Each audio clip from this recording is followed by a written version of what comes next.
Present perfect tense. Present perfect tense পুরাঘটিত বর্তমান কাল। পারফেক্ট কি? পুরাঘটিত। অর্থাৎ প্রেজেন্ট পারফেক্ট টেন্স কাকে বলে? সহজভাবে একেবারে ধারণা নেওয়া লাগবে যে কোনো কাজ শেষ হয়েছে, যেইমাত্র কাজ কি শেষ হয়েছে কিন্তু তার ফলাফল বিদ্যমান রয়েছে। The action is finished but result in hand. যে কাজ শেষ হয়েছে, ফলাফল বিদ্যমান রয়েছে। পুরাঘটিত মানে ঘটা শেষ, পুরা ঘটা হয়ে গেছে, অর্থাৎ কাজ শেষ হয়ে গেছে কিন্তু কাজটা যে শেষ হয়েছে তার ফলাফলটা বিদ্যমান রয়েছে। এরকম বুঝাইলে সেইটা হবে present perfect tense. Present perfect টেন্সের গঠনটা কি দেখো। প্রেজেন্ট পারফেক্ট টেন্সের গঠন হচ্ছে সাবজেক্ট প্লাস হ্যাভ অথবা হ্যাজ, হ্যাভ অথবা হ্যাজ প্লাস মূল ভার্বের past participle plus object plus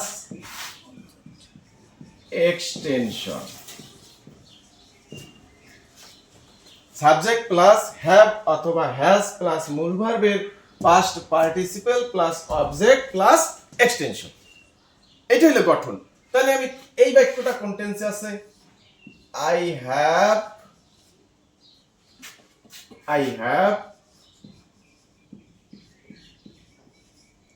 written a letter.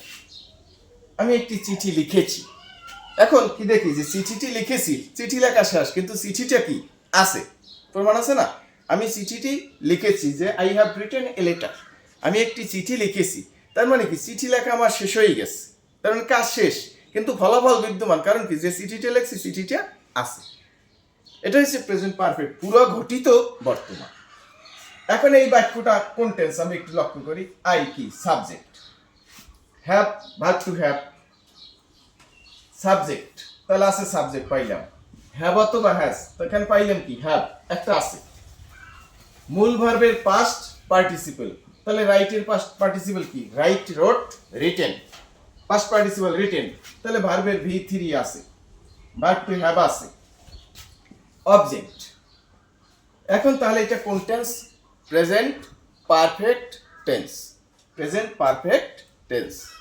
এখন যদি আমি লক্ষ্য করি তাহলে যে সাবজেক্ট প্লাস হ্যাভ অথবা হ্যাজ ভার্বের পাস্ট পার্টিসিপল অবজেক্ট, সহজ জিনিস।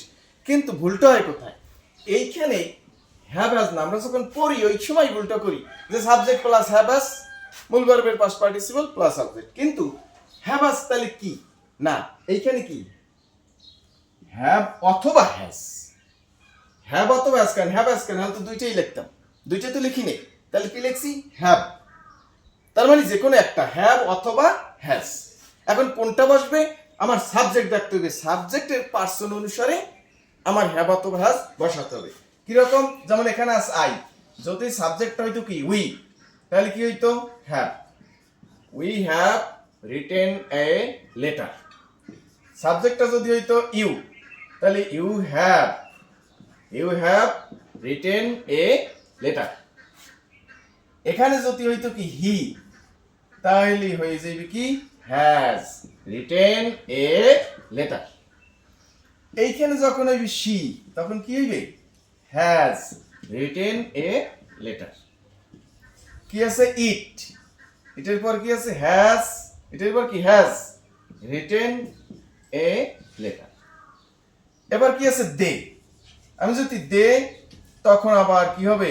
Have written a letter. এখন লক্ষ্য করি তাহলে আই এর পর কি বসে?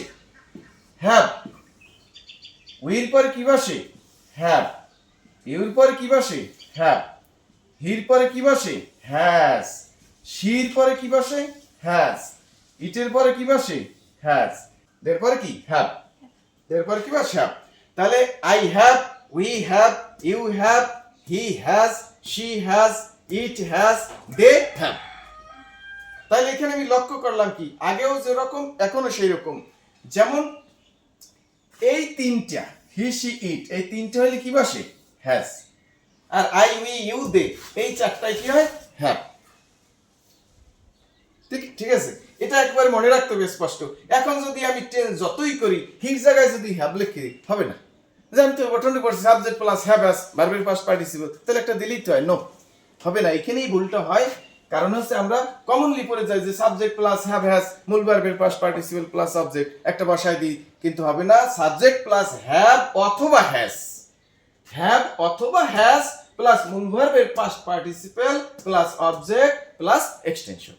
এখন গঠন করার সময় সবই ঠিক থাকবে, সাবজেক্ট থাকবে, ভার্বের পাস্ট পার্টিসিপল থাকবে, অবজেক্ট থাকবে, এক্সটেনশন থাকবে, কিন্তু এই যে সাবজেক্টের পরে হ্যাভ অথবা হ্যাজ এই জিনিসটা লক্ষ্য রাখতে হবে। হ্যাভ অথবা হ্যাজ আমি কখন হ্যাভ বসাবো আর কখন হ্যাজ বসাবো এই বিষয়টা লক্ষ্য রাখতে হবে।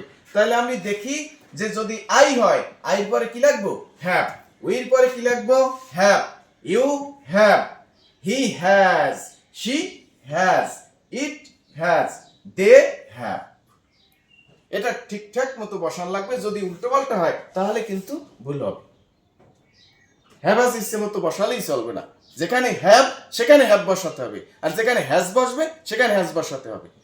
মনে রাখতে হবে একটা সূত্র আছে যে সাবজেক্ট যদি থার্ড পারসন এবং সিঙ্গুলার নাম্বার হয় তাহলে তারপরে বসবে কি হ্যাজ, অন্য সব সাবজেক্টের পরে বসবে হ্যাভ।